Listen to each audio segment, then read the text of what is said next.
Did you know that parents spend hundreds of dollars on purchasing and replacing their kids' clothes every year? Most parents receive a whole bunch of swaddling blankets when they have a newborn, whether they're gifted to them or part of their registry. Well, I have found that the majority of swaddle blankets don't last very long for actual swaddling. They're just far too tiny. We ended up doing baby-led weaning, so it was very messy for a large portion of time. And even though my kids are 5 and 7, we still use these like go-to swaddle blanket bibs when they're doing art supplies or crafting, or if they're eating a really messy meal like spaghetti or tomato soup. We would take the corner of the bib and fold it down so there is a nice flat portion of the swaddle blanket. And I'm going to demonstrate on myself. So it's the ratio here is going to be a little bit off. But then we would take that flat portioned piece where we have folded the corner down, and this piece would go around their neck. And I First, when I tried these, I tried using clothespins, but the clothespins just would not fasten securely. They would like come unpinned and pop off if the kid yanked on it or anything like that. So I actually graduated to what are these binder clips, and they secure much. They're just so much stronger. So the binder clip would go here on the back of the bib to secure it. I don't know. Can I do it? And then you have two corners out here to the sides. And then these corners, especially on kiddos who are much smaller than me, would be tucked underneath their armpits and go around their back. And there's usually enough room, again, I'm much bigger than my kiddos, to then also binder clip the corners together around the back. So that way it's covering their full front.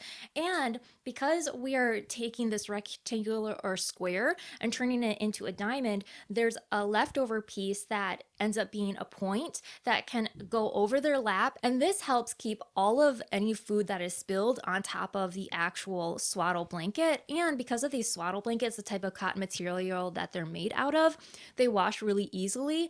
And I've noticed that the way they absorb doesn't often bleed through onto their clothes. Now, I'm not going to say that always worked, because you might come after me if it doesn't happen to work for you, but I would say that it did a really good job keeping their clothes nice and clean. And then I would take a silicone bib and put the bib over top their body bib, so that way they have like a complete full eating experience. And I really love these silicone bibs, first of all, because they were so easy to clean and they were super durable and long lasting. But also, my kiddos got in the habit of they would finish what was ever on their plate. They would also reach down into the silicone bib, into the little like tray, and scoop out any leftovers there if they were still hungry before they got seconds, or if I wasn't fast enough getting them seconds. Now, what do you do in the case of, let's say you are using the body bib, but they spilled something else on their clothes, or if they have a diaper blowout? Well, the things that I have found to help their clothing last longer, of course, is because like I want to remove stains as much as possible. I would use what is called Fell's Napa laundry bar. These are super affordable. You can usually find them at big box grocery or department stores for only a few bucks. And this laundry bar is used to pre-treat their clothes. And I found that mine worked really well, that it would usually take it out really quickly if I treated it right away.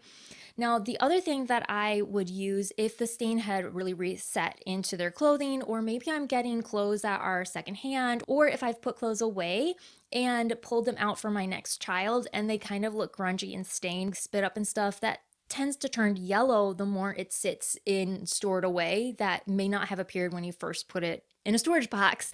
So for those situations, I would actually treat the clothes with OxyClean, and that has been like amazing. And I would especially do that for prepping all of my baby wear. Again, if it's direct from the thrift store, or if it's a hand-me-down situation where I'm going to be putting my newborn baby into those clothes. So between the Fell's Napa and the OxyClean pre-treatment, we saved hundreds of dollars on our clothing, just being able to make sure that our clothes last longer, and that way they're not getting as grungy quite as quickly. So if you have any suggestions or tips to prevent stains, treat stains, or get a good discount on clothes, I would welcome you to drop those below for any other moms that may be listening to this episode. And if you have a question for a future conversation, you can use the link below, but hopefully I'll catch up with you in a new episode soon.